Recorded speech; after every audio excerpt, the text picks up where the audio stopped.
पालिका निवडणुकीपूर्वी प्रदेश कार्यकारिणीच्या आदेशान्वये सोलापूर शहर भाजपच्या अध्यक्षा रोहिणी तडवळकर यांनी नव्या कार्यकारिणीची घोषणा केली आहे। 90 लोकांच्या कार्यकारिणीपैकी 85 कार्यकर्त्यांची कार्यकारिणी जाहीर करण्यात आली असून यात 57 पुरुष पदाधिकाऱ्यांसह कार्यकारिणीत संधी देण्यात आली आहे, तर 33 महिलांना तडवळकर यांच्या कार्यकारिणीत संधी देण्यात आली आहे। रोहिणी तडवळकर यांच्याकडे शहराध्यक्ष पद कायम ठेवत 10 उपाध्यक्ष, 4 सरचिटणीस, 12 चिटणीस, 1 कोषाध्यक्ष, 1 कार्यालय प्रमुख, 1 प्रसिद्धी प्रमुख आणि उर्वरित 60 पदाधिकाऱ्यांची कार्यकारिणी सदस्यपदी वर्णी लावण्यात आली आहे। याशिवाय भाजप शहर कार्यकारिणीत सर्वात मोठा बदल म्हणजे युवा मोर्चाचे अध्यक्ष डॉक्टर किरण देशमुख यांच्याऐवजी युवा मोर्चाचे अध्यक्ष म्हणून विजय दशरथ कुलथे यांच्याकडे युवा मोर्चा अध्यक्षपदाची जबाबदारी सोपवण्यात आली आहे, तर महिला मोर्चाच्या अध्यक्ष म्हणून विजया वड्डेपल्ली यांच्या जागी रंजिता चाकोते यांची वर्णी लावण्यात आली आहे। ओबीसी मोर्चाचे अध्यक्ष म्हणून विजय महिंद्रकर, अनुसूचित जातीचे अध्यक्ष म्हणून प्रवीण कांबळे, अल्पसंख्याक मोर्चा अध्यक्ष म्हणून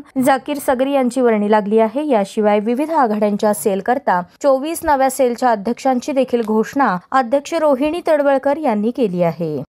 सगळ्या पदाधिकाऱ्यांकडून आणि कार्यकर्त्यांकडून पण उत्सुकता होती। संपूर्ण महाराष्ट्रामध्ये माननीय प्रदेश अध्यक्षांनी आम्हाला सूचना केलेल्या होत्या की शहराची कार्यकारिणी लवकरात लवकर बनवा।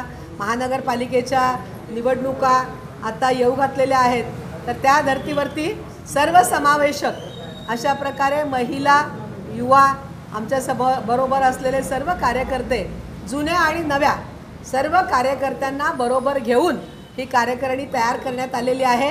आणखीनही काही प्रमुख कार्यकर्त्यांची नावं या कार्यकारिणीमध्ये समावेशित करण्याची राहिलेली आहेत।